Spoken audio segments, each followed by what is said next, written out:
de su comprensión, de su razonamiento, sucesos que causan miedo y curiosidad. Adimensional. Escucha los relatos de vivencias sobrenaturales. Conoce los grandes misterios de la humanidad. Aquí en Adimensional. Apaga la luz y atrévete a escucharnos. Adimensional.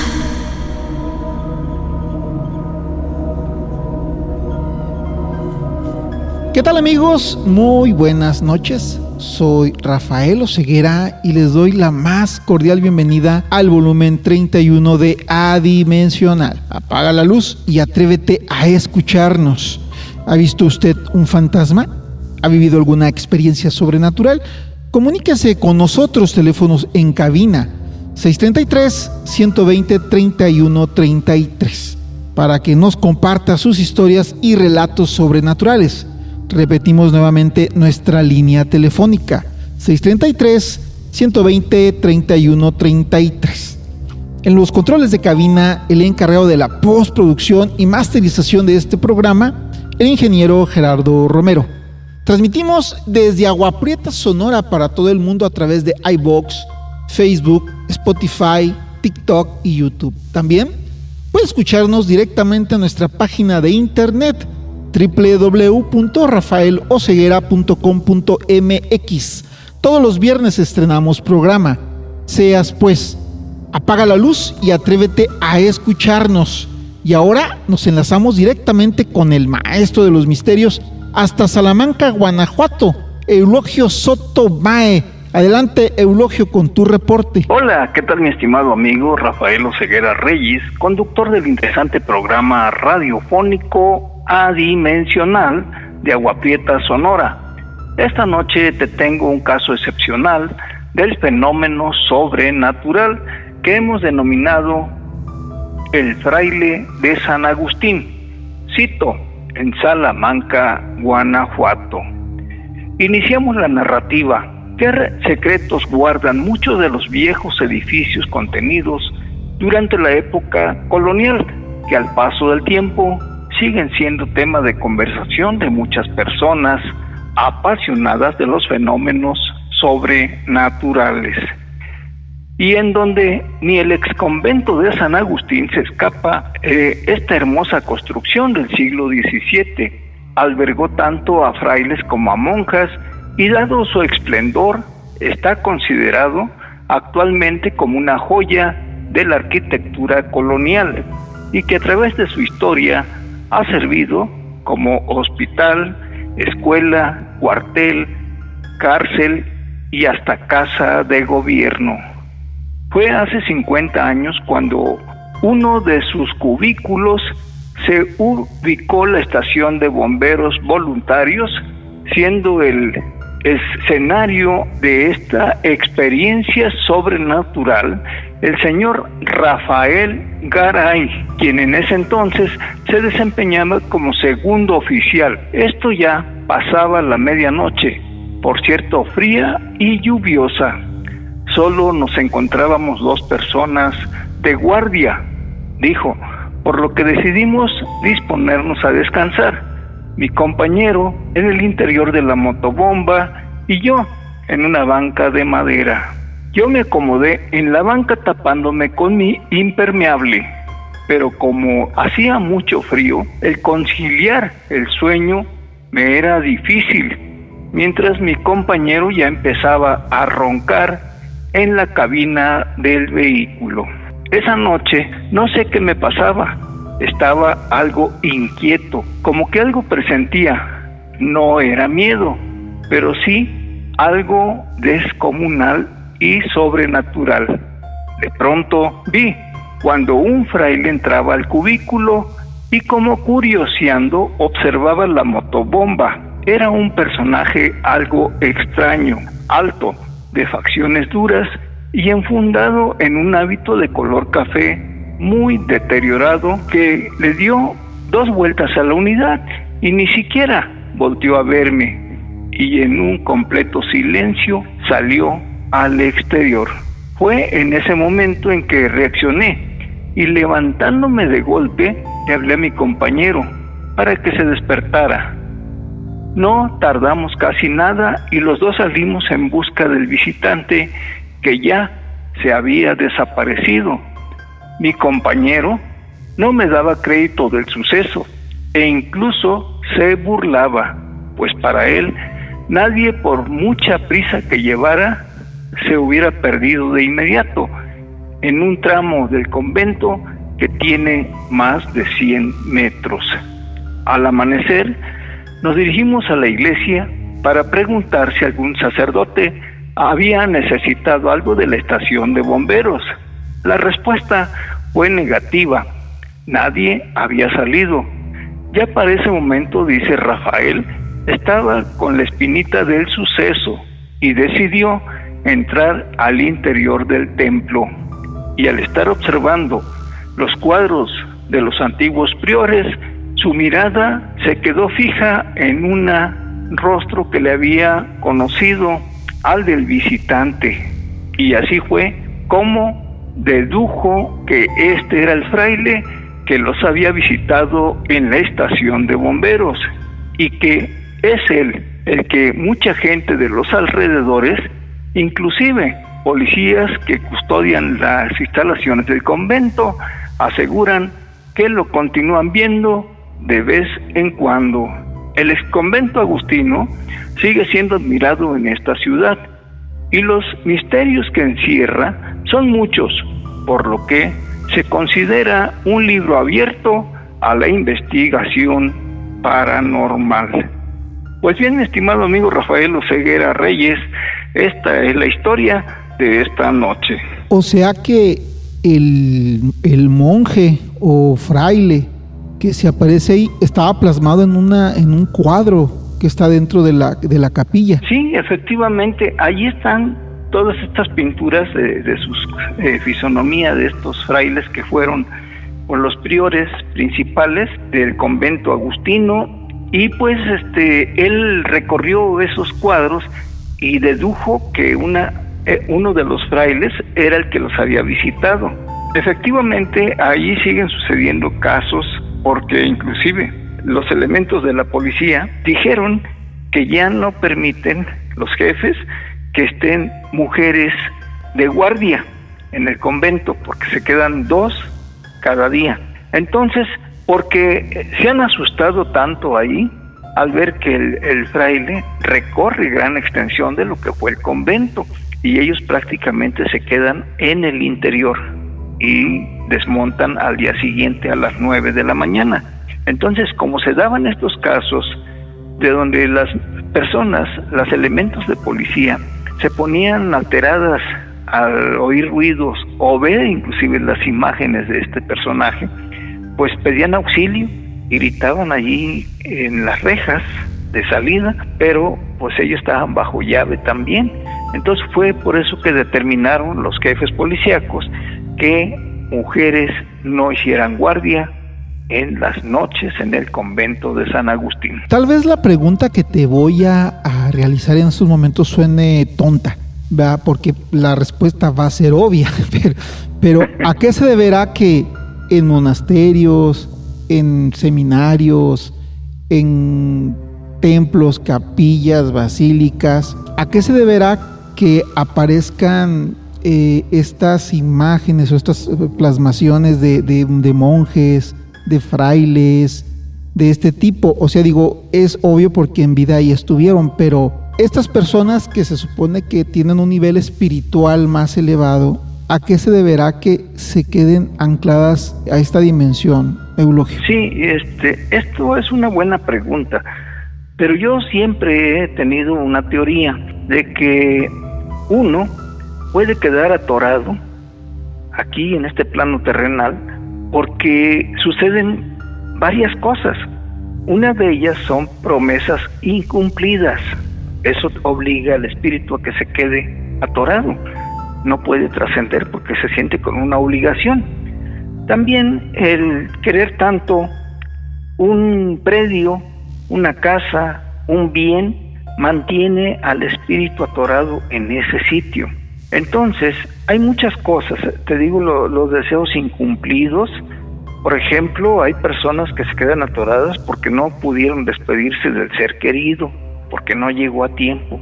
Entonces, todo eso hace que las entidades queden en este plano y ahí andan deambulando. Yo pienso que estos frailes, porque pues tienen un nivel espiritual muy alto, como tú dices, pero también posiblemente amaron tanto el lugar o la labor que hacían, que desempeñaban, que los ata a este plano y siguen ellos deambulando, no haciendo daño, porque este fraile entró, dio vueltas a la motobomba de aquellos tiempos, de los años 50, pues eran todavía camionetitas de aquellas, como unas Chevrolet, yo creo, con su tanque allí. Nada más estaban 2 elementos de guardia. Entonces vio Rafael Garay, fue el que vio que entró el fraile, le dio 2 vueltas a la motobomba, a él ni lo volteó a ver en la banca que estaba su mirada era hacia la motobomba, le dio 2 vueltas y se salió, siguió su camino, no hizo absolutamente daño a nadie, pero es la esencia que tiene, es un ser positivo, pero está anclado en este lugar porque posiblemente amó tanto el lugar o su labor que hacía, que allí sigue y no sabemos qué hay más allá de donde anda, pero todavía a estas fechas, a estas alturas, te digo, prohibieron que estuvieran mujeres, elementos de policía, de guardia durante las noches en el convento de San Agustín. Y me imagino que en pues que además de ser un centro espiritual, pues que fue un convento, además si fue palacio municipal, si fue una prisión, yo creo que ha de haber más entidades que se parezcan, no solamente el fraile. No se me puede imaginar que ocurren muchos sucesos paranormales más. ¿Tienes el conocimiento de alguno aleatorio al fraile de San Agustín? Mira, ahí se comenta, porque inclusive hubo un sacerdote hace un tiempo, ya falleció, pero ese sacerdote contaba tantas historias acerca de... Porque ellos ahí tienen su base, allí están ellos en sus cubículos donde tienen su habitación. Entonces recorren, ellos pues tienen a la custodia y todo eso, todavía hasta la fecha tienen gran prestigio. Entonces ellos contaban tantas cosas, porque sí, el sufrimiento ocasiona también que la gente quede, a veces fallecen sin darse cuenta el motivo y quedaron así sin vida de momento, de una sopesón, un sobresalto, y ahí quedaron. Entonces esta gente queda ahí, y estas personas pues prácticamente hay que ayudarlas a trascender, pero siempre y cuando sea petición de un familiar, un ser querido que pida la ayuda, porque no se puede actuar de una manera nomás porque sí. Entonces todo esto se ocasiona en estos lugares porque pues tienen trayectoria, son edificios antiguos, y qué tanto sufrimiento, qué tanto hubo allí, fue un cuartel, no se sabe, muchas cosas que se conjugan para que se den estas situaciones prácticamente sobrenaturales y que pues no se entienden efectivamente por muchas personas que no tienen ciertos conocimientos acerca de lo que es el fenómeno. Entonces lo ven así de momento y trasciende y después se olvida. Entonces nosotros estamos rescatando muchas de estas historias, leyendas, experiencias, y las estamos plasmando para platicarlas al público, para que sepan también que todos podemos ser también, tener un posible contacto con estos seres del más allá. Caray, qué interesante, Eulogio, como siempre. Muy completo tu reporte. Gracias y hasta luego. Hasta luego. Estás en Adimensional. Apaga la luz y atrévete a escucharnos. Volvemos. Adimensional. Escuchas extraños crujidos en las escaleras. Se acerca la medianoche. Una respiración profunda invade el lugar. Sientes que un frío recorre todo tu cuerpo y sintonizas Adimensional. Adimensional. Apaga la luz y atrévete a escucharnos. Adimensional. Así es, amigos, estamos de regreso aquí en Adimensional y es un placer para nosotros tener esta noche desde Argentina a nuestro buen amigo Gastón Kardec. ¿Qué tal, Gastón? ¿Cómo estás? Muy bonita noche, bienvenido a Adimensional. Hola, Rafa querido, muy buenas noches para toda la audiencia de Adimensional. Un abrazo grandísimo para vos también. Gracias por ofrecerme este espacio, tu canal, tu casa. Y bueno, acá un honor, amigo, un honor siempre participar de cualquiera de tus proyectos. No, al contrario, el placer es para nosotros que puedas estar aquí en Adimensional. Es la primera vez que te tenemos aquí en el programa. Hemos coincidido en Expreso Paranormal, pero ahora aquí en Adimensional, pues es un honor que estés con nosotros por primera vez. Gastón, ¿qué nos vas a presentar esta noche? Bueno, Rafa querido, tengo uno de los casos más emblemáticos en lo que hace a la casuística óvnica acá en Argentina, que es un caso muy respetado en la provincia de La Pampa, que este caso fue cubierto por el investigador ufológico pampeano, o sea, de esa localidad, de esa provincia, que se llama Oscar Quique Mario. Este caso, Rafa querido, a ver, imagínate La Pampa profunda, esto es en la provincia de La Pampa. Agosto del año 83, acá en Argentina un frío de locos, en pleno campo, y el protagonista de esta historia se llamaba Julio Platner, lamentablemente ya fallecido. Tenía 43 años en aquel momento, él era un comerciante de granos en Winifreda, en la localidad de Winifreda, en La Pampa, y era un tipo de pueblo, respetado por toda la gente que lo conocía ahí en la zona, un laburante, como le decimos acá en Argentina, pragmático, que no tenía nada que ver con el tema ufológico, con los ovnis, lo paranormal, nada relacionado a eso. Y eran cerca de las 7:30 de la tarde, y Julio Platner sale de un lote de su campo, o sea, un campo por donde él andaba en una camioneta Peugeot 404, el modelo, y después de cerrar un negocio de cereales, se baja, abre una tranquera, un portón, y la vuelve a cerrar. Se sube a la camioneta y ahí arranca todo. De la nada, una luz azulina, enceguedora, envuelve por completo a la camioneta y se mete adentro del habitáculo. En ese segundo, este hombre pierde la noción de todo. Cuando reacciona, se encuentra sentado en una especie de sillón anatómico adentro de una sala esférica y se da cuenta de que la luz del lugar no proyecta sombras, algo rarísimo.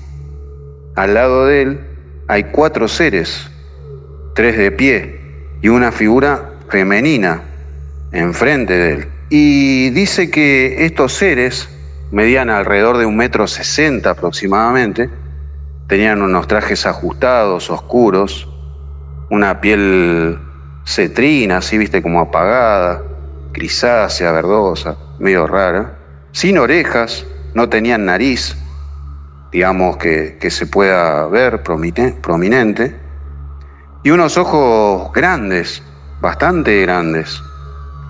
Dice que lo increíble de este caso es que la entidad femenina que estaba enfrente de él se le acerca, le toca suavemente el brazo y la cabeza, y en vez de sentir terror, Julio dice que siente una paz absoluta. Todo por transmisión telepática, sin una sola muestra de violencia. En ese momento dice que él siente un pinchazo en el brazo izquierdo y le extraen una muestra de sangre, como si fuera un análisis, ¿viste? Bueno, así, tal cual. De golpe vuelve a perder el conocimiento y cuando abre los ojos está otra vez al volante de su Peugeot en el medio del campo, con el motor apagado pero las luces prendidas y la llave puesta en la camioneta. Vos fijate esto, Rafa, que cuando este hombre mira alrededor, la camioneta no estaba en la tranquera de donde él estaba saliendo, sino que la camioneta apareció 19 kilómetros de distancia más adelante de ese lugar. El tiempo del reloj no le daba, o sea, para haber manejado hasta ahí en un segundo.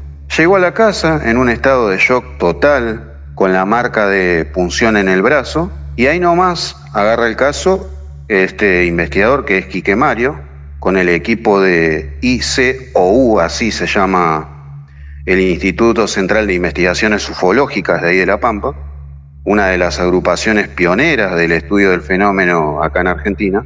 Hicieron peritajes médicos, psicológicos, revisaron la camioneta y hasta fueron al campo donde arrancó todo, o sea, donde comenzó todo. Encontraron una huella que era una marca triangular con el pasto totalmente deshidratado e incinerado. Y lo que a mí me impresiona de esto, Rafa, es que Plattner, Julio Plattner, el protagonista, jamás cambió una sola palabra de este relato, hasta el día que él falleció.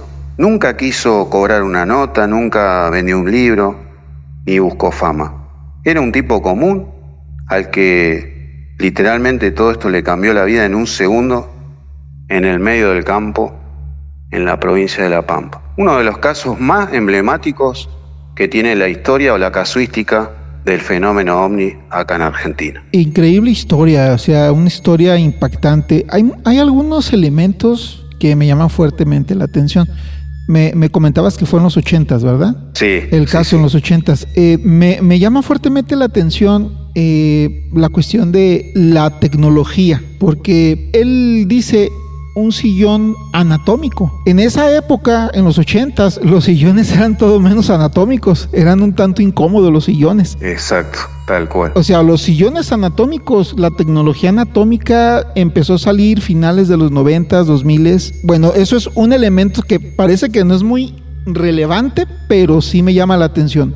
Y otra, la morfología de los seres, que técnicamente describe a los típicos grises, ¿no? Exacto, es muy similar a eso. Sin nariz, sin orejas, ojos grandes, alargados y como una especie de traje muy ceñido al cuerpo, ajustado, y una piel sin vida, una piel grisácea, como si fuera un tejido que no tuviese vida, Gastón. Claro. No tiene brillo, nada, claro, exacto. Me imagino que estaríamos hablando que serían estos seres que han sido vistos a lo largo de la historia del fenómeno ovni, no estos seres que se le denominan grises. Sí, tienen una similitud, te diría prácticamente idéntica, pero lo más loco de esto, Rafa, es que no eran violentos como muchos otros relatos donde hay abducidos y quedan traumadas estas personas, ¿viste? Con efectos psicológico de trauma,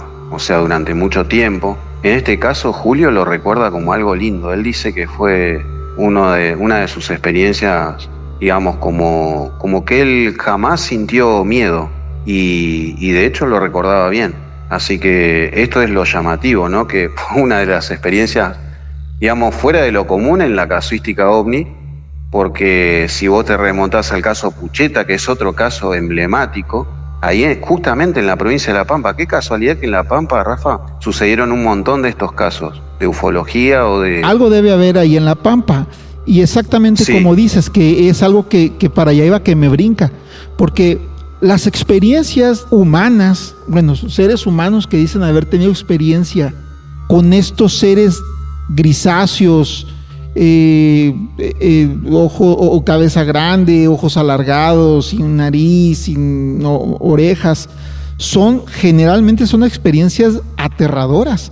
Entonces aquí es como que hay un brinquito, ¿no? Como un brinquito. Exacto. Donde dices tú, que dice paz profunda, pero pinchazo en el brazo izquierdo. O sea, sí fue como que paz profunda, pero te tranquilizo para obtener algo de tu cuerpo. Exacto, tal cual. Sí, o sea... Pasa que en este caso, Rafa, vos fíjate, ¿no? Plattner lo recuerda, si bien como decís vos es verdad lo del detalle, algo le tenían que sacar evidentemente, como en todas las abducciones que cuentan las personas, pero en el caso de Plattner no le dejó una secuela así traumática, ¿viste? En el caso, ponele que te mencioné, de Pucheta, el cabo Pucheta era un policía y este hombre se retiró literalmente de la policía porque quedó súper traumado, o sea, la pasó mal en serio, Rafa. En cambio Julio, nada que ver en este caso, o sea, y literal, así como dice la historia, sostuvo el relato hasta el último día de su vida. Esto es algo que llama la atención porque nunca lo cambió, ¿viste? Nunca se notó algo raro o como que por ahí, ¿viste? Vos decís, empezás a dudar si es real o no.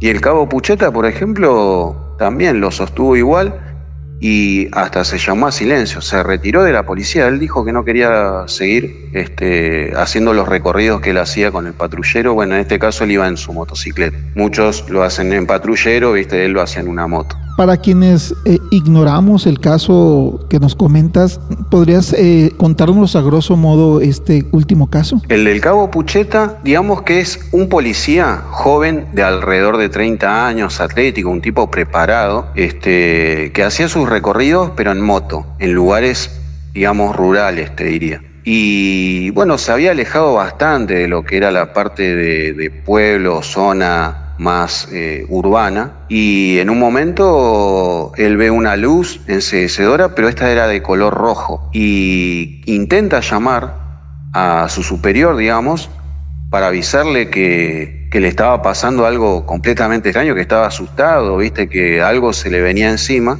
y de repente se corta la comunicación, pero le llegó a decir el lugar exacto, que era algo de Las Cañas, algo así se llamaba el lugar. Y cuando va el superior, va con otros patrulleros, no estaba más, o sea, había desaparecido, estaba la moto tirada, el cargador del arma desarmado, o sea, como si alguien lo hubiera desarmado literalmente, y él no estaba. Y apareció después de una extensa búsqueda por diferentes, estos grupos de policía, ¿viste? Que se le dice de diferentes localidades, ¿viste? Que se unen así para una búsqueda de alguien desaparecido, ¿viste? Y lo terminan encontrando casi, te diría, al amanecer, por ahí, completamente desorientado, ¿viste? Llorando. Cuando llega el superior, creo que era el comisario, dice que él lo abraza como un nene y se larga a llorar, pero así desconsoladamente, y le costó mucho poder contar lo que le había pasado. Y a este hombre lo habían trasladado en una nave, estaba casi desnudo, te digo, cuando lo encontraron en el medio del campo. Y dice que él había subido a algo, como que lo trasladaron en algo que se elevó, y él sintió que se elevó. Y emitía un calor fuerte el suelo, y le quemó los pies, y tenía heridas de quemadura en los pies, porque él estaba literalmente descalzo. Cuando él se despierta estaba descalzo, era como que había perdido el conocimiento. Lo enceguece esta luz roja, se lo lleva.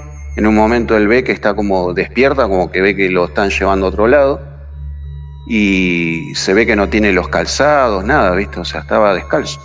Y después, bueno, se despierta estando en el campo, y él llega a ver unos seres, pero esto, o sea, como que él no describe, ¿viste?, que le hicieron otra cosa, o sea, solamente describe como el encierro y que vio seres que lo rodearon, como que uno se acercó, pero le dejó un trauma de miedo, ¿viste? No es como Julio, que en este caso él vio todo, te cuenta toda la situación. Que sintió una paz profunda, que estuvo consciente. El cabo Pucheta, después de esto, Rafa, dejó de ser policía, se pidió el retiro. ¿El cabo cómo describe a estos seres? ¿Los pudo describir? ¿Su forma? En forma no recuerdo exactamente si da ese tipo de descripción, porque te lo estoy contando así muy a la ligera, porque lo tengo acá en la mente, pero no tengo toda la descripción, ¿viste?, exacta, como me sé esta, la de Planda.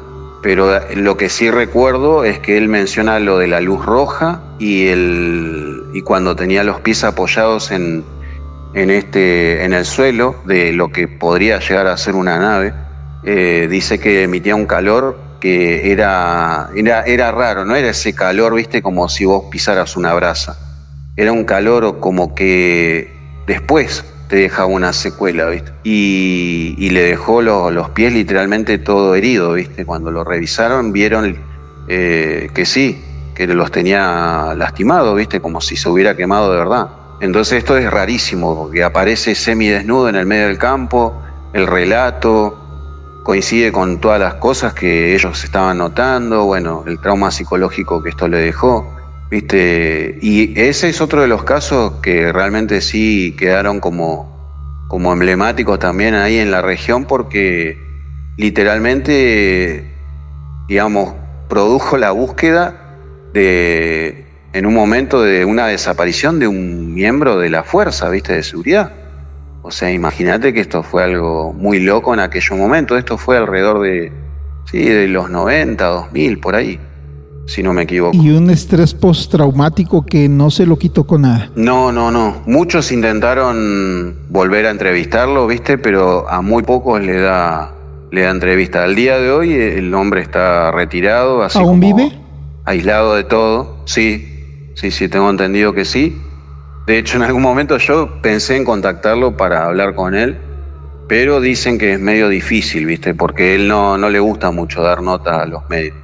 Si le preguntan, él sabe que van para eso, ¿viste? Que le quieren sacar información.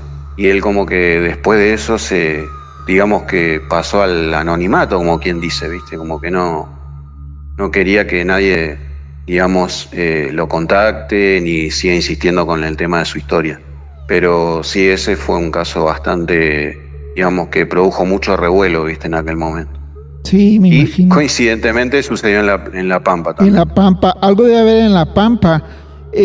Comentando el primer caso que nos estabas comentando de que sintió una paz profunda y el pinchazo en el brazo, otra cosa que me llama fuertemente la atención es el espacio de tiempo. Pues tiene un tiempo perdido, ¿o no? Exacto, sí. Que eso es algo que estudiaba mucho Quique Mario, porque Quique Mario también coincidentemente se hizo como que él estuvo a cargo de todos estos casos que son los más icónicos de acá de Argentina. Y bueno, él también estuvo en el caso de Julio. De hecho, él escribió un libro hablando de eso. Y obviamente él documentó todo esto, ¿no? Era una persona que investigaba, de verdad, al día de hoy vive todavía Quique Mario. Pero bueno, es uno de las personas que estudian los casos del fenómeno, ¿viste? Con más rigor. O sea, investigando como debe ser, ¿viste? Yendo toda una al metodología. Hospital, a hablar con... Claro, exacto, ¿viste? Y él nunca, si vos le decís, mira, capté esto, y le mandás una foto, literalmente él la va a poner a prueba de todo, porque no se casa con nadie, como quien dice, ¿viste? Es un investigador de raza. Y ahí en La Pampa es súper respetado Quique Mario. Así que imagínate como que sería como el Mulder, ¿viste? de la serie de los expedientes X-Files. Y luego 19 kilómetros, o sea, no solamente el espacio-tiempo perdido, sino que aparece 19 kilómetros más adelante de donde originalmente pues fue abducido, por decirlo de alguna manera, porque pues fue abducido. Exacto, y no tiene relación, o sea, porque de donde estaba él considera que no podría jamás haber hecho esa distancia en tan poco tiempo, ¿viste? Imposible. Así que eso también, ¿viste? Obviamente Quique Mario lo tomó como otro dato, ¿viste? Para tener en cuenta y súper llamativo, ¿viste? Así que sí, son un montón de puntos, ¿viste? Que no, como que no cuadra, ¿viste? Sí, un caso realmente muy interesante de un contacto extraterrestre, con abducción extraterrestre, donde hubo algo. No sé estos seres que busquen en las personas, porque es bien sabido, según los testimonios de personas que afirman o aseguran haber sido abducidas, pues estos seres les han extraído ya sea fluidos de su cuerpo o tejidos, o le han implantado, ¿no? Aditamentos o vaya, les han hecho algún tipo de implante. Entonces siempre va a ser un misterio, ¿no? Sobre estos seres, qué es lo que buscan de nosotros. Para terminar, Gastón, a título personal, ¿para qué crees tú que estos seres estén abduciendo y estén haciendo este tipo de pruebas con los seres humanos? Y yo digo, esto no creo que sea por curiosidad, jamás fue por curiosidad como muchos creían al principio, ¿no? En los inicios, simplemente por querer estudiarnos y saber de nosotros. Para mí va por otro lado, me parece.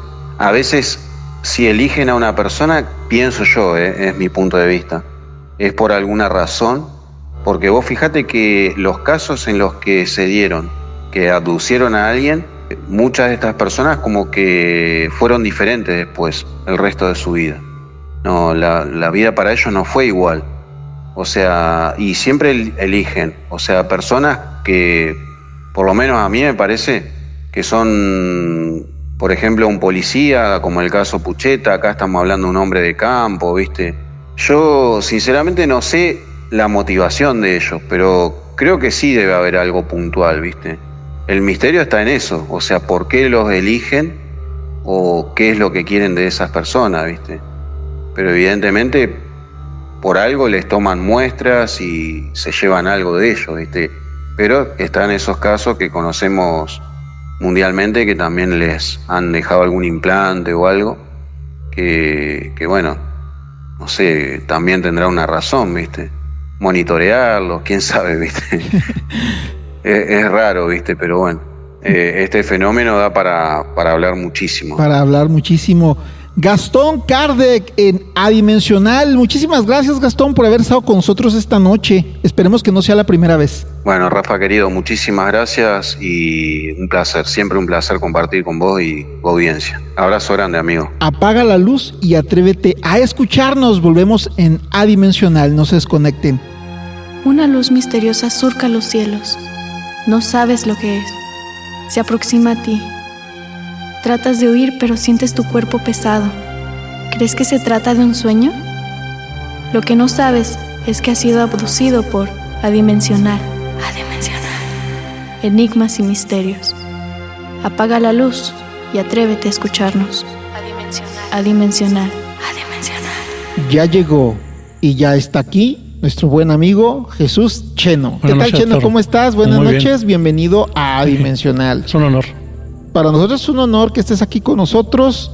Bueno, tus últimas participaciones han sido impactantes. ¿Qué nos tienes para el día de hoy? Pues también otra cosa impactante también. Otra cosa impactante. A ver, cuéntanos, ¿de qué trata? De un caso de un policía que conocí, que fue mi fuente. Fue tu fuente. Recién egresado de la Academia de Policía de Hermosillo. Aquí todos 2 meses en Agua Prieta. En esos 2 meses yo lo empecé a tratar. Hicimos una amistad muy buena. Tú tuviste muy buena relación con todas las fuerzas policíacas, ¿verdad? De Agua Todavía, Prieta, hasta la fecha. Hasta la fecha, ¿verdad? Y pues, o sea, tienes vara alta ahí, Cheno. Todavía, gracias a Dios. Qué bueno, Cheno. Bueno, eso habla de tu profesionalismo, Y ¿no? pues con él tuvimos una muy buena conexión desde el primer momento que los conocimos. Desde el primer momento, buena conexión. Y empezamos a platicar sus cosas personales, lo que quería él para su carrera, lo que quería avanzar. Más que era un poco desesperado pues por poder avanzar. Yo siempre decía, no, pues con calma, no vas a cometer errores para que vas subiendo. Incluso comíamos juntos, cenábamos juntos cuando estaba de guardia, porque él estaba en la puerta principal. Buenos amigos se hicieron. Sí, lo hicimos buenos amigos. Y hasta la muerte, Doc. Porque hubo una conexión muy fuerte con la muerte de él. Cuando supe que murió, hubo un accidente en Cabullona, que fue en el 2017, el día 7 de mayo. Es el periódico que tengo aquí. Ajá. Entonces me dijeron, oye, hubo un accidente y hay un policía muerto. Yo dije, creo que es mi amigo. ¿Pero por qué pensaste que era tu amigo? Pues era tanta la conexión. ¿Lo sentiste? Es tanta la conexión, amigo, que teníamos juntos, que sentí que era él. Y en ese tiempo estaba la compañía de mi parcela. Le digo, vamos a Cabullona, hay un accidente muy grande, hay un policía muerto. Le digo, sí, vamos. DJ Aroche. DJ Aroche. En ese tiempo estaba aquí. Y fuimos al kilómetro 174 más 800 en Cabullona. Saliendo a Cabullona a la pura curva, hacia arriba. Ahí fue donde se sentaron. Resulta que él terminó su turno un sábado y se fue a dormir. Y su amigo fue por él, su amigo de la infancia fue por él. Y para llevarse a la Cabullona temprano. Y sí, se salió por la ventana. Se salió por la ventana de su cuarto y se fue con su amigo. O sea, él ya había terminado su turno de trabajo y se fue. Se estaba dormido y fue su amigo temprano por él. Ya estaba dormido y lo fueron a sonsacar y se salió. Fue a pistear y a pasarse el buen rato en Cabullona. Como a las 4 de la tarde, ya venían para Agua Prieta. Y en el kilómetro 174 más 200, ahí fue que invadió el carril y se empataron con un pick-up. Hubo 3 muertos y 5 lesionados, entre ellos menores de edad. Entre los muertos pues estaba mi amigo policía y su amigo de él que iba manejando el vehículo y la señora que iba manejando el pick-up. Entonces fue un impacto frontal fatal.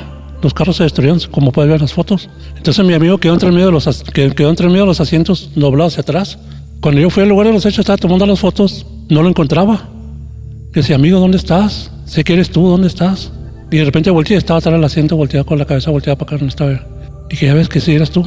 Sabía que eras tú. Le dije, pues tomé la foto y lo que tú quieras. Ya me fui a la funeraria. Ya lo vi en la funeraria. Le quité la sangre y lo tapé. Estaba con la cabeza partida por la mitad. Se quitaba con los ojos abiertos. Lo agarré y lo abracé. Y hubo la conexión de despedirnos con él. Sentí el abrazo de él en ese momento. Entonces yo esperé que lo prepararan. Yo mismo lo eché en la caja. Yo iba a echarle la caja. Y lo llevé a capilla. Lo entregué a capilla. Yo ahí me despedí de él. Pero fue una conexión tan bonita con él que tuve siempre hasta el final de sus días. Tenía 23 años, pero el muchacho. Muy joven. Estaba una vida. Entonces, cuando fueron a avisarle a su mamá, dijo su mamá, no, hijo, mi hijo está dormido, se acaba de salir del trabajo, está dormido. No, señora, su hijo está muerto en Cabullona. No, señor, decía, mi hijo está dormido. Pues aquí llegó anoche apenas, llegó anoche en la mañana. Llegó en la mañana y está dormido. No, no puede ser. Si quieres, pasen para que vean, está dormido el muchacho.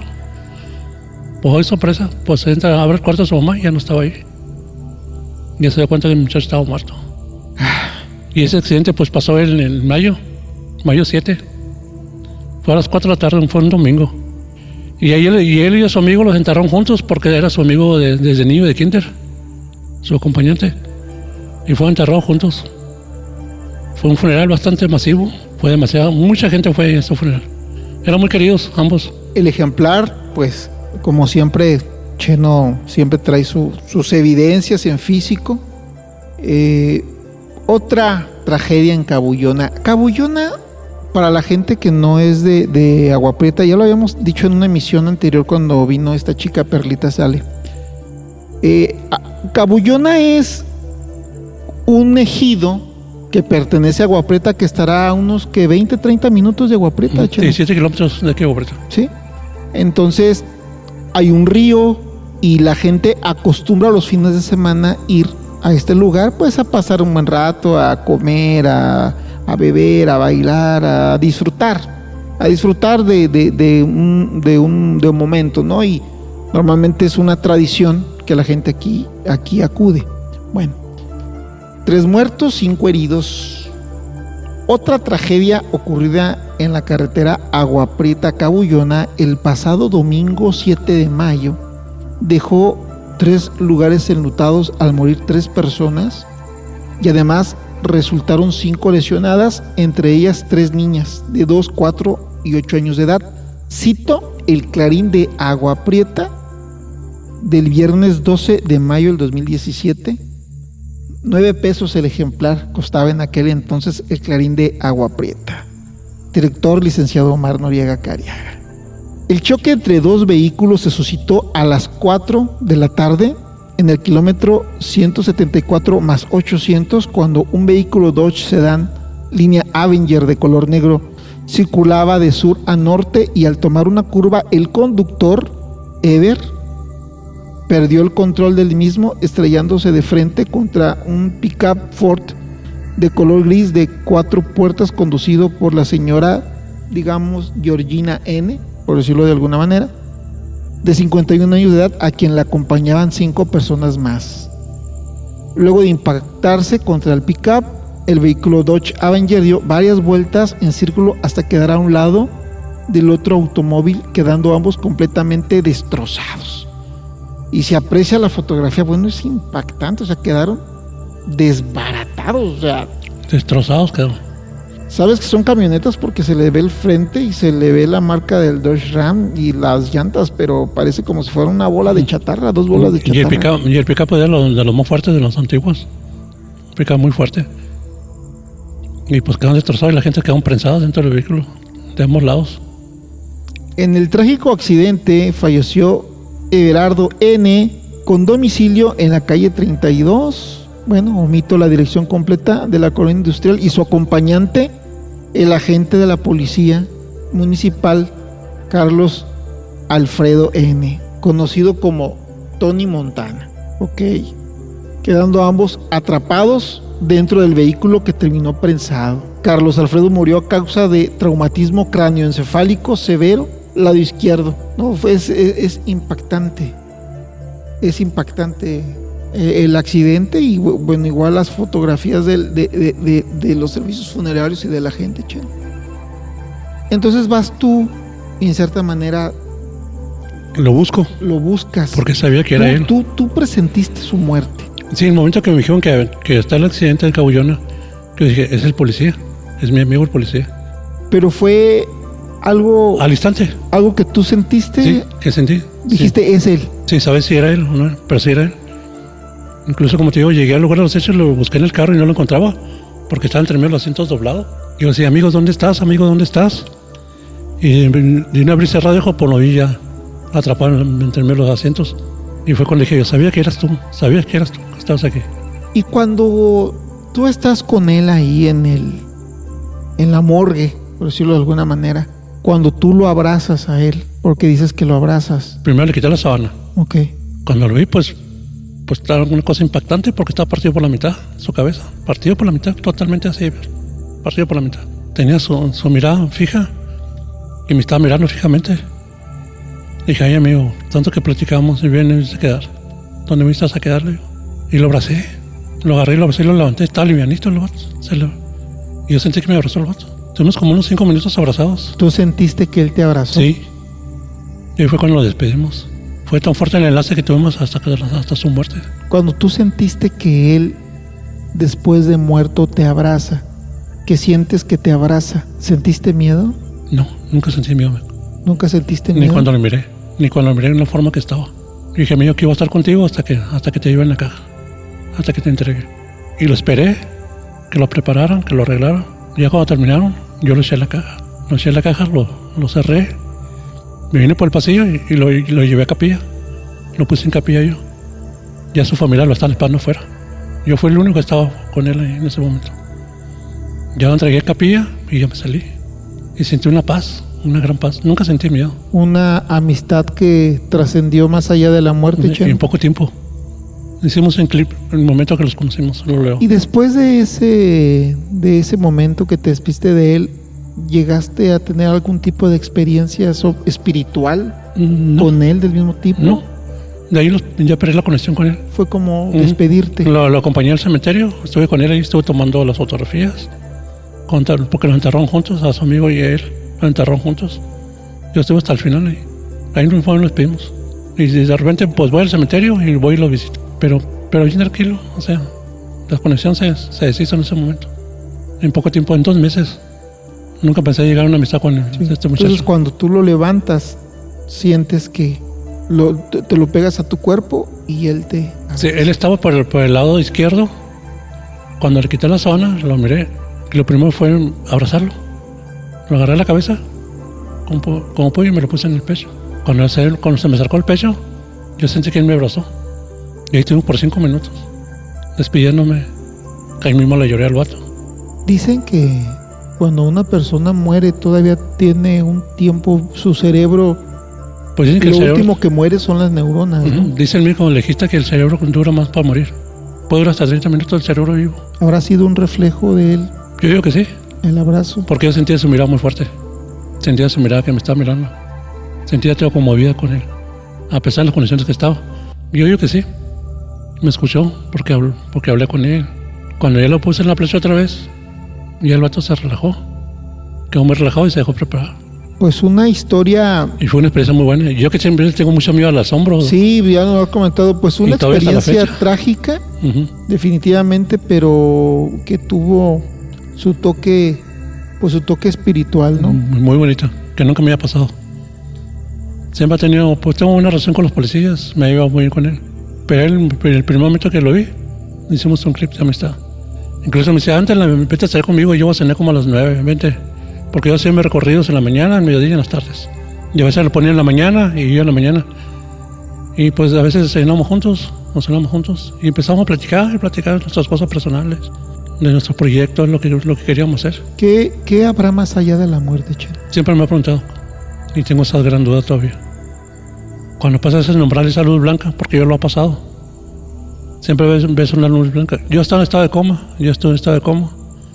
yo pasaba por un caracol, como un remolino. Cada vuelta que das es una parte de tu historia, de tu vida. Vas recordando cosas desde niño hasta adolescente, hasta donde estás adulto. Y siempre hay una luz blanca al fondo y siempre te preguntas qué hay allá. Pero se siente una tranquilidad tremenda, ¿no? Y la luz te molesta. Y en el túnel pues corres a alta velocidad y vas bajando y vas tu historia. Yo recordé muchas cosas de niño que ni me acordaba, la ropa que traía en ese momento, todo lo que viví. Y recuerdo mucho que mi papá me estaba dando masajes porque yo me quedé desmayado en la cocina. Y me dejó rojo el pecho. Y cuando me volvió, salí disparado. Salí disparado y salí llorando, como que estaba ahogando. ¿Y eso lo viste cuando Yo lo vi estuviste en coma? y vi a mis papás y a mis hermanas alrededor mío llorando. Yo me estaba muriendo ya. Y pues siempre yo me preguntaba, ¿qué hay más allá de esa luz? ¿Qué hay más allá de la muerte? No se sabe.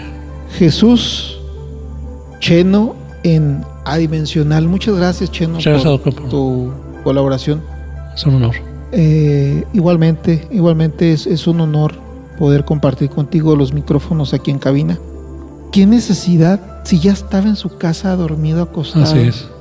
¿Qué necesidad de salirse? Yo ya había escuchado antes, no sé en dónde, que decían, cuando tú ya estás en tu casa dormido, no te salgas. Por más que...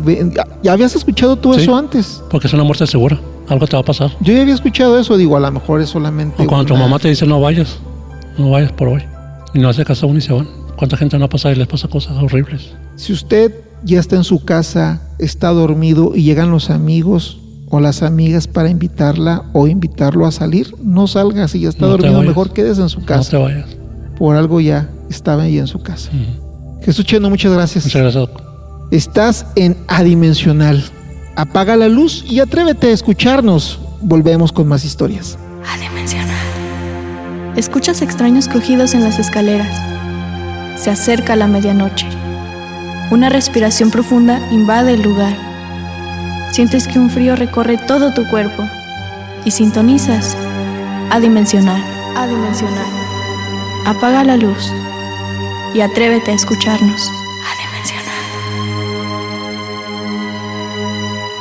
Así es, amigos de Adimensional, estamos de regreso y ya se encuentra con nosotros línea telefónica desde Ciudad Cuauhtémoc, Chihuahua, Efrén Chavira González. ¿Qué tal, Efrén? ¿Cómo estás? Buenas noches. Muy buenas noches, gusto saludarte y a todos tus seguidores, Doc. ¿Qué nos vas a hablar el día de hoy, Efrén? Mira, es una historia, es una experiencia, creo que de las más increíbles que se han presentado, que hemos tenido la fortuna de contactar, la historia de Juanito. Este hombre que en un tiempo pues se radicó allá en la ciudad de Chihuahua capital, después en un poblado acá en el municipio de Guerrero, específicamente en Hawái, donde pues tuvimos la fortuna de conocerle, y a través de el grupo al que pertenecíamos en ese momento, CISFO, ese Club de Investigaciones sobre el Fenómeno OVNI, pues nos interesó su historia, porque él habla de que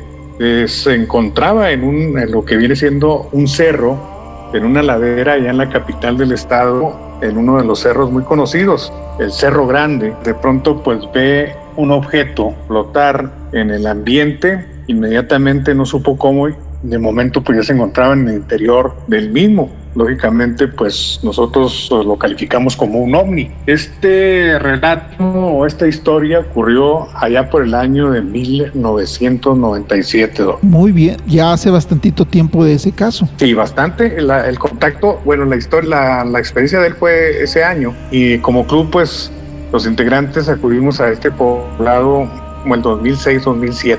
Entonces pues nos acercamos a él, tuvimos, repito, la fortuna de conocerle, nos contó su historia de este contacto con esta nave, incluso con sus tripulantes. Compartió que pues fue en el transcurso de una mañana, ya en el interior. Nos llamó mucho la atención porque compartía que el ambiente era de paz. Describe pues unas máquinas enfrente de donde se apareció él. En el interior de la nave vio a 3 seres. Los describe los describe con la nariz afilada, muy parecida a la de nosotros, ojos retirados, así lo comentó, vestían traje blanco con sus cabellos dorados. Y al cuestionarle si sentía miedo o algún temor, dijo que no, que era pura paz, que se sentía un ambiente muy tranquilo. Incluso uno de los tripulantes le comentó que si sabía de mecánica, y pues al observar los distintos circuitos, él incluso nos compartió a través de un dibujo cómo recordaba estos controles, que por cierto le sugirieron que no tocara. Lo que nos llamó la atención es que Juanito pudo observar en uno de los espacios había 3 esferas. Él describe del tamaño de una pelota grande, no observó tampoco ningún tipo de asientos.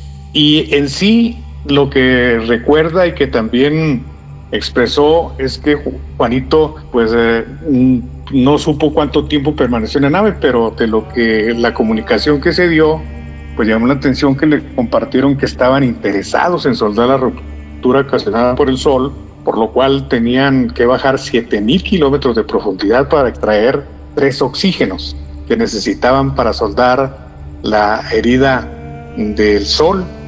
Sobre la procedencia, compartieron únicamente que estaban cerca de nosotros. Eso fue lo que comentó Juanito.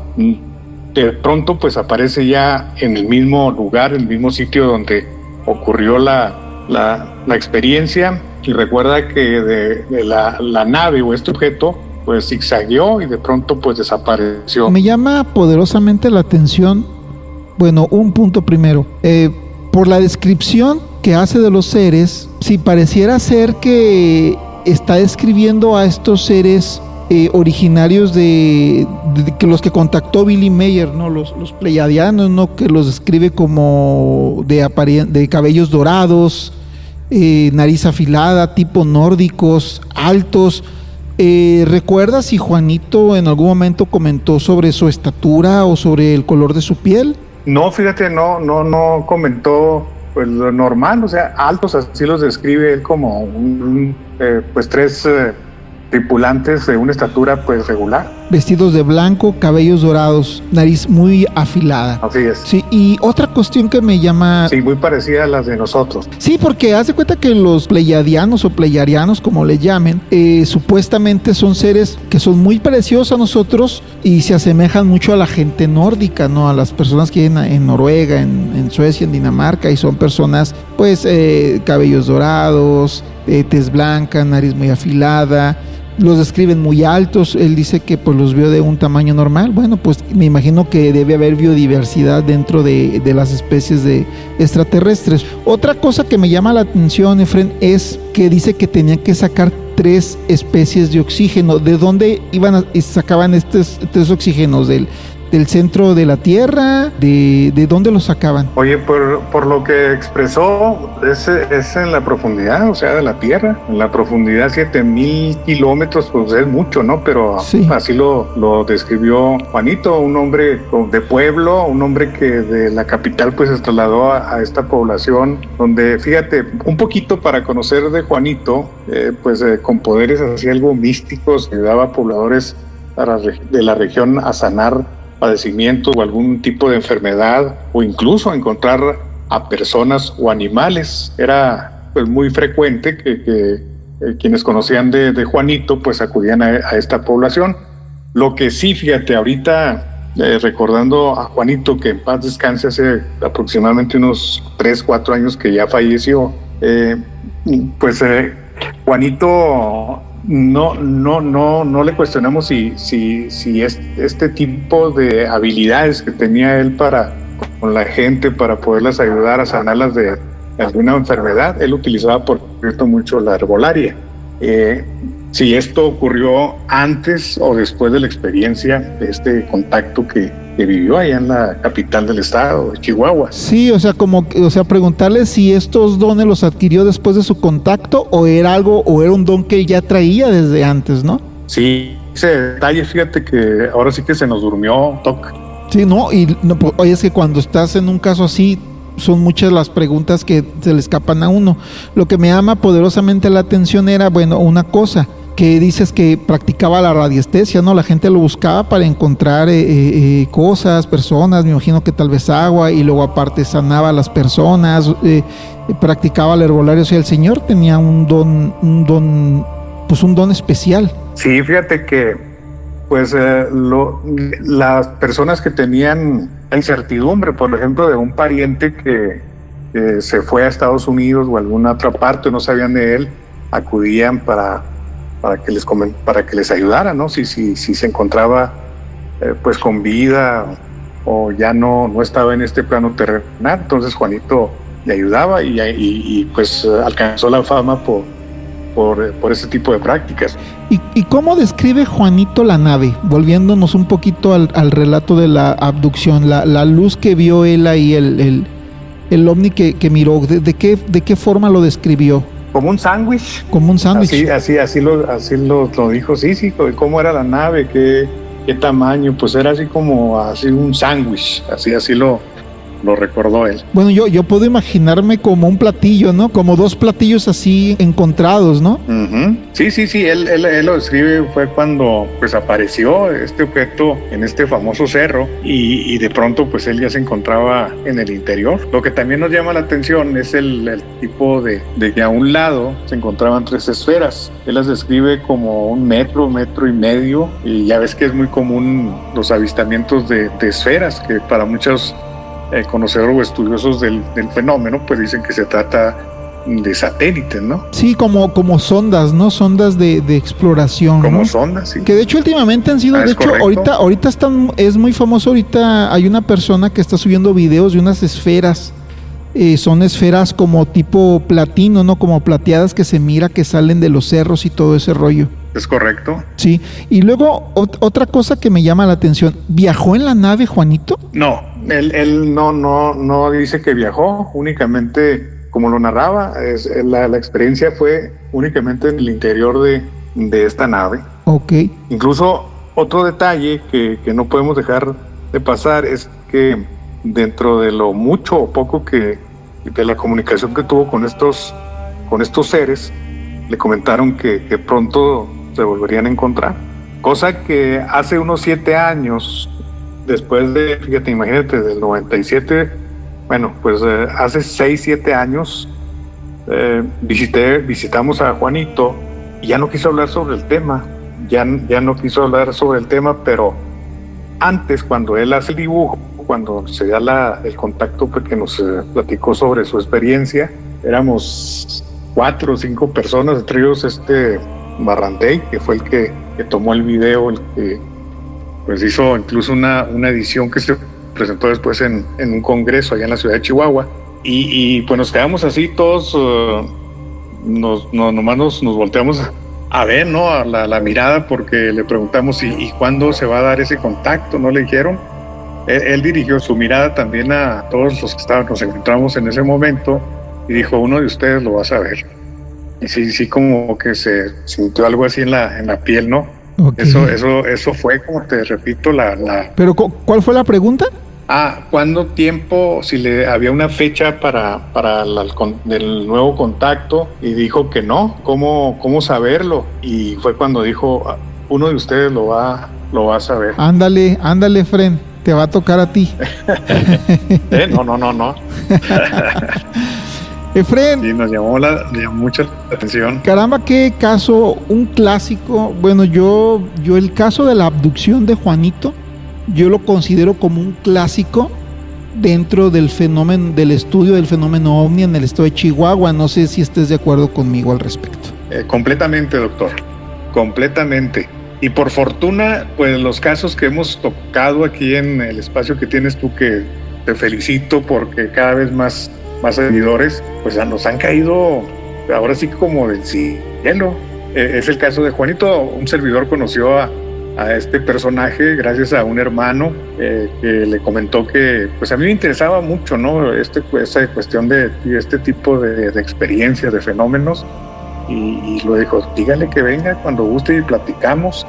Y la primera vez que tuvimos la fortuna de que nos abrió las puertas de su casa, su corazón, Juanito, pues comentó que en una noche él sintió como un rayo, me enseñó que estaba partida incluso una de las paredes, y dijo, mire, ¿qué le parece esto? En unas cortinas como tipo porcelana, esa noche de ese rayo, se veía prácticamente 3 figuras de ovni, de platillos voladores, y como 1 o 2 figuras de los famosos seres de estos verdes, de los chaparritos, que es muy común, que de los grises. Los grises, esos mentados grises que aparecen casi en todos los relatos, ¿no? Sí, me decía, ¿qué explicación le das a esto?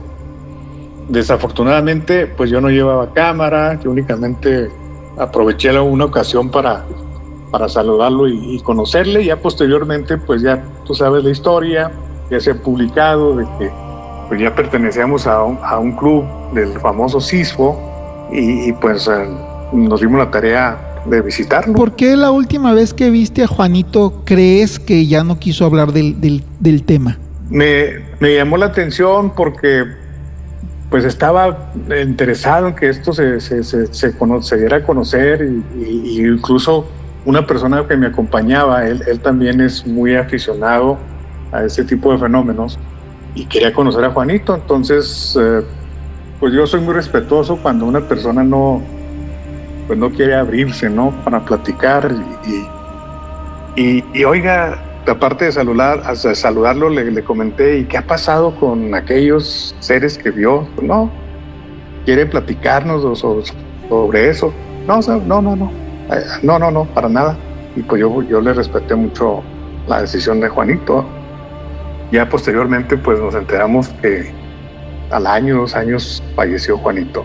Válgame, pues ya no se supo nada más de esos seres, o si ya le darían algún otro tipo de mensaje, sobre todo de Juanito. Efren, muchísimas gracias por tu participación en Adimensional. Es la primera vez que te tenemos en Adimensional. Fíjate, ahora sí que ya 3 de 3, porque estuviste en Enigma 900, estuviste en Expreso Paranormal y estás ahora en Adimensional, Efren. ya eres un frecuente aquí. Un gusto como siempre. Esperemos muy pronto tenerte aquí en Adimensional. Sí, ¿no? Y por abrirnos el espacio y poder platicar, ¿no? Porque es interesante. Sabemos que, Pepito, es muchos los seguidores que tienes y pues yo creo que sí les interesa esta historia de Juanito. Efren Chavira, desde Ciudad Cuauhtémoc en Adimensional. Apaga la luz y atrévete a escucharnos. Volvemos. ¿Qué pasaría si las voces del más allá pudieran ser grabadas? ¿Y si la muerte no fuera el final de la comunicación? Descubre Voces Fantasmales, el fascinante fenómeno de la transcomunicación instrumental, el nuevo libro interactivo del investigador Miguel Aceves. ¿Te atreves a escuchar lo inexplicable? Voces Fantasmales, disponible en Amazon. Estamos aquí ya en la parte final de Adimensional. Bueno, no en la parte final, sino digamos que con el tema final, ¿no? Porque todavía hay material, hay contenido y hay tiempo. Miguel Aceves, ¿qué tal, Miguel? ¿Cómo estás? Muy buenas noches. Rafa, ¿cómo estás? Qué gusto saludarte a ti, a toda la gente que está en cabina y principalmente a nuestros auditorios.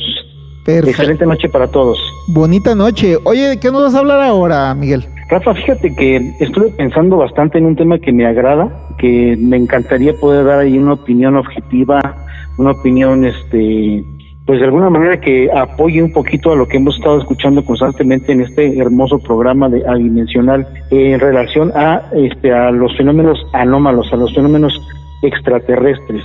Y en esta ocasión quisiera postular un poquito el tema acerca de la ecuación de Drake versus la paradoja de Fermi. ¿Qué te parece? Ok, la ecuación de Drake contra la paradoja de Fermi. Muy interesante. ¿Qué científico me saliste esta noche?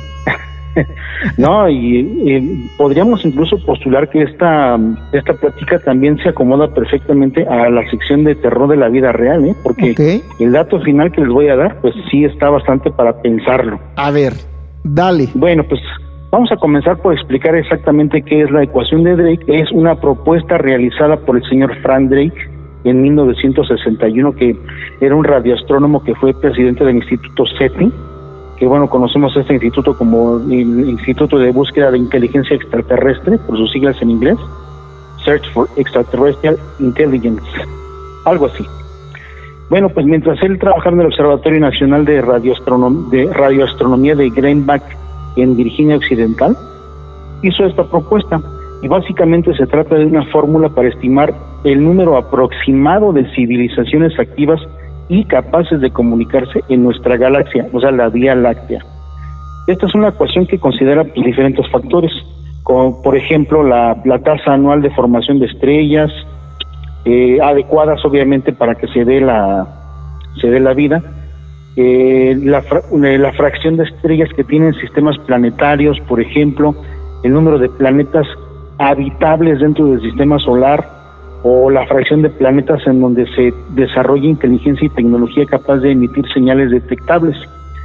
El resultado final, digamos, el resultado más optimista que presentó esta ecuación de Drake es que, considerando el número de estrellas y todo esto que acabamos de mencionar, aquellos planetas que están a una distancia similar a la de la Tierra con el Sol, en donde se podría dar la vida, ellos calculan aproximadamente que hay 10,000 posibles civilizaciones inteligentes solamente en nuestra galaxia, que es la Vía Láctea. Obviamente, pues estos son datos muy optimistas, ¿no? Aunque están basados pues mucho en la especulación y en la subjetividad de la información. Esta puede variar bastante. Y el número real, digamos que se podría acercar entre 0 y miles de millones. O sea, es una cosa que es bastante subjetiva. Sin embargo, el dato conservador que da la ecuación de Drake es de aproximadamente 10,000 civilizaciones. 10,000 posibles formas de vida inteligente. O sea, no de vida extraterrestre, porque ¿estás de acuerdo que la vida puede ser vida no inteligente? Puede ser vida microscópica, o sea, pero de vida inteligente, o sea, con inteligencia, con conciencia, solamente en nuestra galaxia, que es la Vía Láctea, que no es una gran galaxia, o sea, es una diminuta galaxia en el inmenso océano cósmico. Solamente aquí hay 10,000 posibles formas de vida inteligente. Y que además tienen la capacidad de poder emitir señales, poder emitir mensajes. Es más o menos es partiendo de esa base, ¿no? O sea, no solamente vida inteligente, sino que además tienen la tecnología suficiente para poder emitir mensajes y dar señales de su existencia a otras formas de vida. Imagínate, pues es un número así bastante grande, y la verdad, siendo sinceros, matemáticamente hablando, me parece pequeño, porque en estos días pensar que somos los únicos seres vivos en el universo, pues es absurdo. Realmente es absurdo, es obsoleto pensar eso. Simplemente por pura ley de probabilidad, el número debería de ser infinito, considerando que por lo menos en el universo observable hay más de 100,000 millones de galaxias, solamente en el universo observable. Entonces, si aplicamos esa misma lógica o esa misma ecuación de Drake hacia otros, la cantidad tan enorme que hay de galaxias, y pensando en que hay otras galaxias muchísimo más grandes, como por ejemplo la vecina, que es la galaxia de Andrómeda, que es incluso más grande que la Vía Láctea, solamente pensar en ese número pues es algo que ni siquiera lo logramos imaginar. Entonces, por pura ley de probabilidad y por matemáticas, es prácticamente imposible que seamos los únicos seres vivos en el universo. ¿Estamos de acuerdo hasta ahí? No, completamente de acuerdo. Por otro lado, Rafita, tenemos a Enrico Fermi, ¿no? O sea, la paradoja de Fermi. Enrico Fermi fue un físico italiano que postuló una idea, pero es un poquito más antigua, en los años 1950, como una contradicción a la falta de probabilidad, de la alta probabilidad de que existan civilizaciones inteligentes. Y esto, pues obviamente, ante la total falta de pruebas o señales de su existencia. Es decir, la premisa que tiene esta paradoja de Fermi es: ¿dónde están todos? ¿Por qué si existen esa cantidad de civilizaciones inteligentes solamente en nuestra galaxia?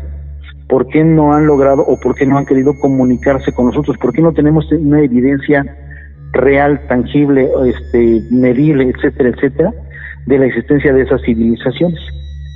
Hay que considerar, lógicamente, que independientemente de las experiencias que ya hemos conocido a través del programa y de otras experiencias a través de la historia en todo el mundo, pues no tenemos algo sólido que podamos decir, bueno, esta civilización se llama de esta forma, se llama de la otra. O sea, no tenemos algo así firme, vamos, todo al final de cuentas termina siendo una especulación, algo que se piensa. Entonces, esta paradoja nos dice exactamente eso, que bueno, si hay tantas civilizaciones inteligentes en el universo, ¿dónde están? ¿Por qué no nos han contactado? ¿Por qué no tenemos pruebas o señales claras de su existencia? ¿No? Entonces, digamos que las dos ideas se contraponen una con la otra. Aquí el detalle, Rafa, y lo que quiero postular es que algunas de las respuestas a la posible paradoja de Fermi, algunas de las respuestas a la paradoja, es que como el cosmos es muy viejo y hay miles de millones de estrellas y planetas parecidos a la Tierra, las estadísticas, a pesar de que las estadísticas están a favor de la vida y la inteligencia, deberían ser comunes, ¿no?, en el universo. Pero entonces, dichas especies se destruyen solos, o qué es lo que sucede, usan más su poder y mueren antes de viajar por las estrellas.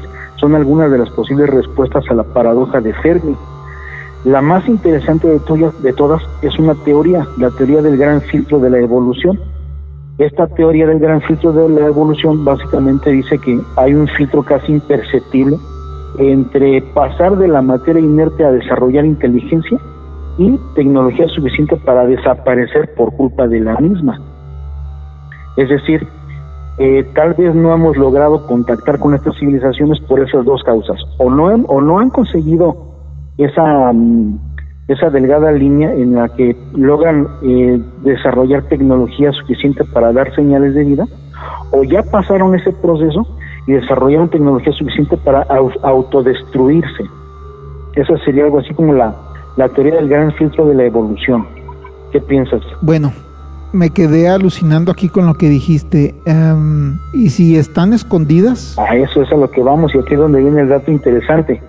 Evidentemente la paradoja de Fermi pues intenta de alguna forma darnos la respuesta más simple, la más sencilla, que es simplemente que no hay, o sea, que no hay otra vida extraterrestre. Por eso ya lo dejamos nosotros muy claro que es absurdo, es ilógico pensar eso en estos días, y más pues con el avance de la tecnología y todo esto, ¿no? Entonces, ¿por qué sería, o por qué estas posibles entidades desarrolladas, inteligentes, por qué no contactan con nosotros? Bueno, hay una teoría que se llama la teoría del bosque oscuro, y aquí es en donde entramos en ese problema de terror de la vida real. O sea, que esto es muy, muy probable que esté sucediendo, ¿no? Básicamente la teoría del bosque oscuro postula que el universo está lleno de vida inteligente por todos lados. Hay un montón de civilizaciones inteligentes, pero todas esas civilizaciones ocultan su presencia y destruyen de forma preventiva cualquier señal ajena por miedo a ser aniquilados, considerando que muchas de estas civilizaciones pueden ser hostiles y pueden poseer tecnología extremadamente más avanzada. Es un peligro dar señales de nuestra existencia. En pocas palabras, sería algo así como un suicidio cósmico, estar enviando señales al espacio, dando nuestra ubicación y dando algunas de nuestras características, porque entonces lo estamos poniendo en riesgo de que una civilización muchísimo más avanzada, con tecnología que no logramos imaginar, simplemente sean hostiles, vengan y nos destruyan de esa forma, ¿eh? Entonces esa es la teoría. Sí, porque, o sea, por ejemplo, pienso yo, imagínate que vas a un bosque o vas a la jungla de cacería.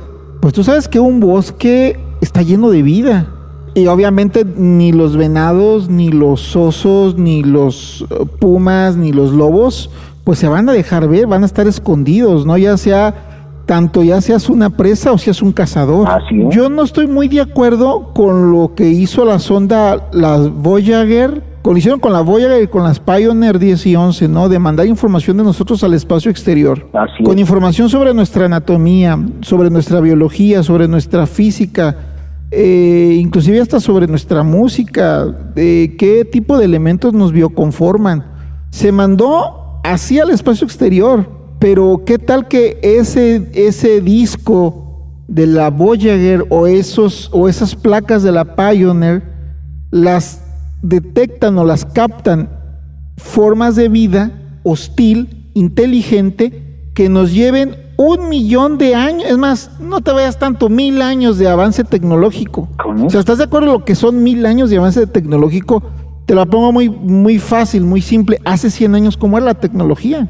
Hace 100 años. ¿Y cómo es ahora la tecnología? Nada, O sea, son 100 años, no es nada. Imagínate una forma de vida que nos lleve mínimo 1000 años de avance tecnológico y que fuesen hostiles. Exactamente, donde cada civilización actuaría algo así como dices tú, un cazador armado que avanza en completo silencio. Exactamente, ¿no? Exactamente. Entonces, ahí vamos nosotros a mandar nuestras sondas y vamos a mandar nuestra información, porque por ejemplo porque se hizo con el mejor de los ánimos, ¿no? O sea, de buscar con quién contactar, ¿no? De buscar formas de vida con quién contactar, pero no sabemos quién está del otro lado. Entonces, yo quiero suponer que en ese no se van a dejar ver.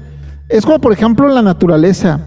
Lo ves inclusive en una gota de agua y tú la pones a microscopio y vas a ver que esas formas tan simples de vida microscópica, pues es una auténtica guerra, y ahí las bacterias más grandes devoran a las más pequeñas y viceversa. O sea, es una lucha por la supervivencia.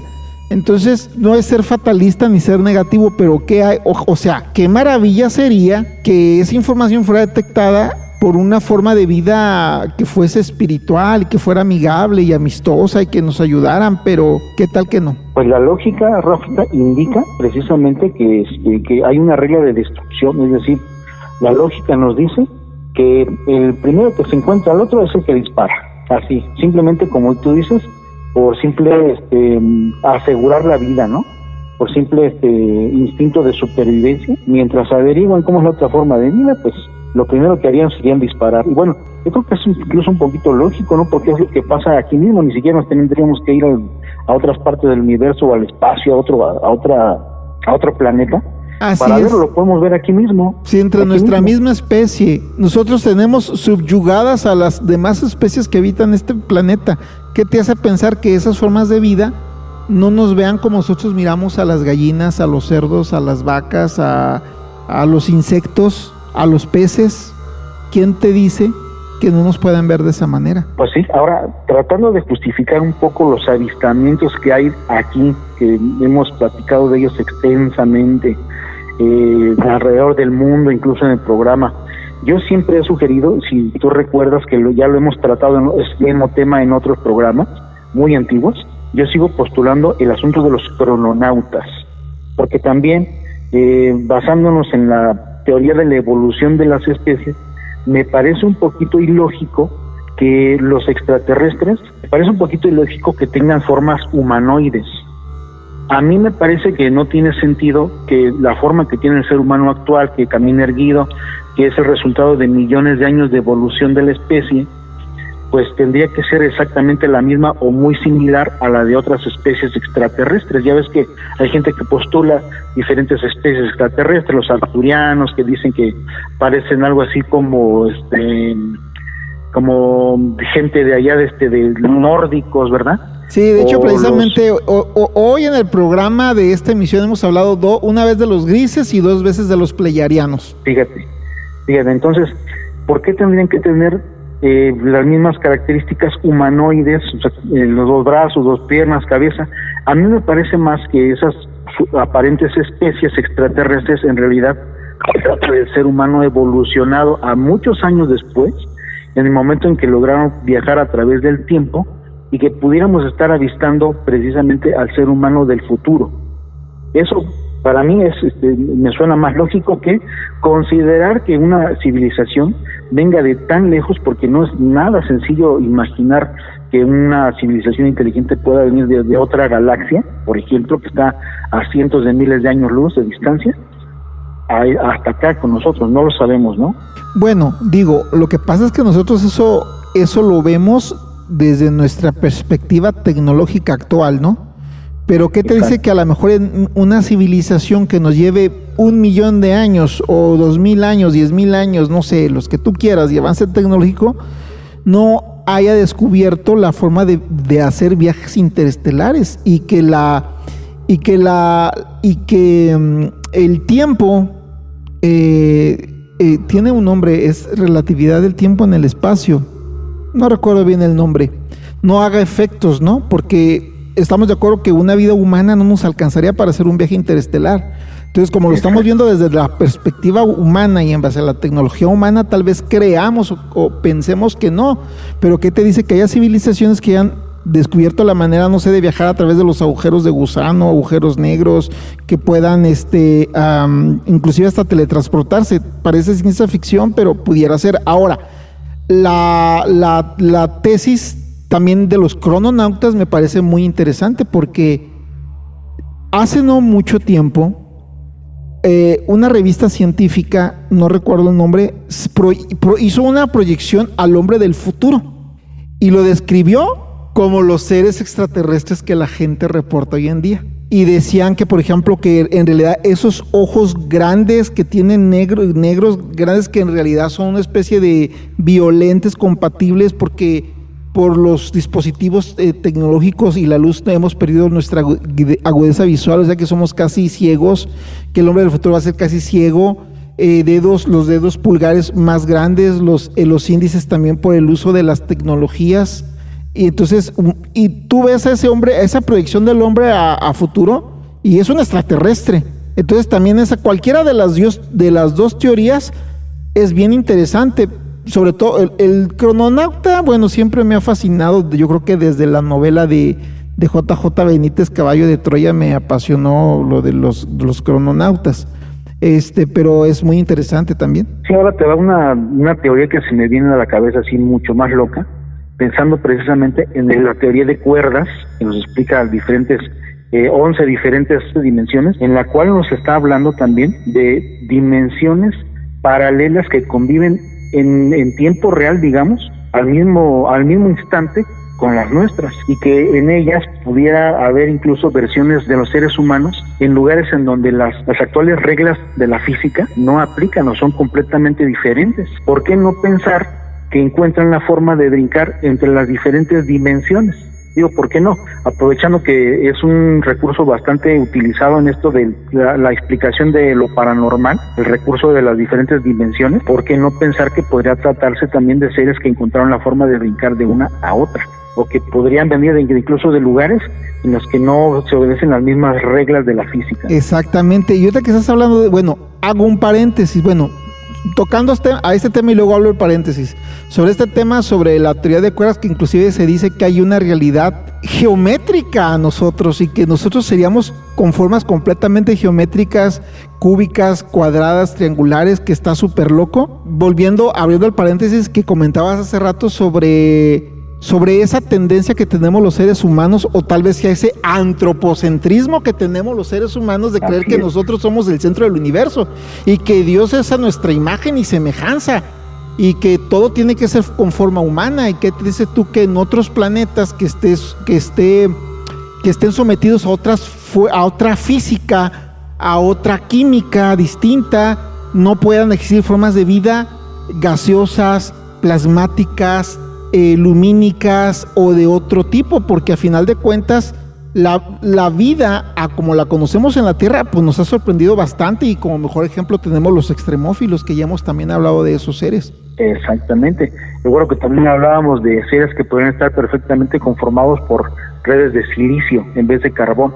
Exactamente, ¿no? Claro, sí, porque el silicio es lo más parecido al carbono. Entonces pudiera ser, y no necesariamente tendrían que tener forma humanoide. Se dice ese antropomorfismo que es común. Bueno, a mí me hace pensar que también es válida esa hipótesis de pensar en los crononautas, ¿no?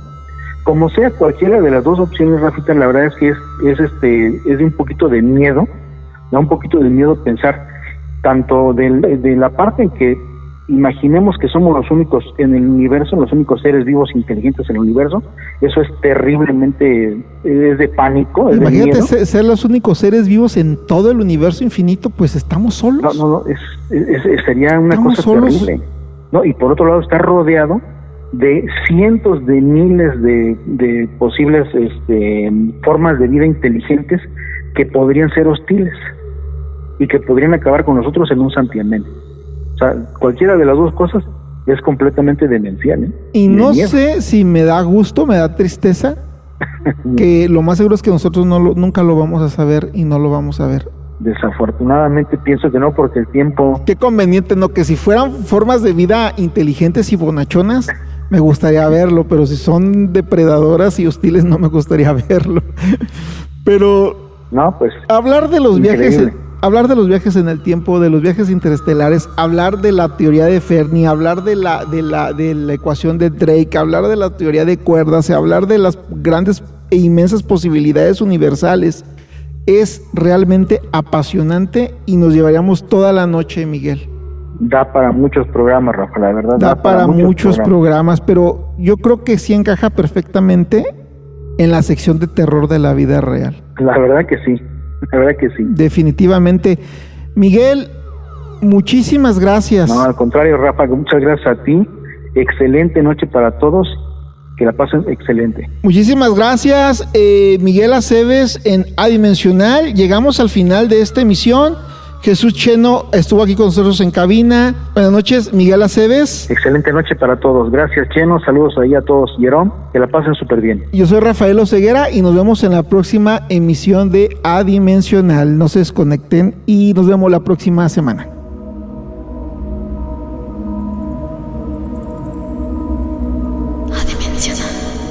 Fenómenos más allá de su comprensión, de su razonamiento, le provocan miedo. Los esperamos este próximo viernes a través de nuestras plataformas digitales. Adimensional. Apaga la luz y atrévete a escucharlos.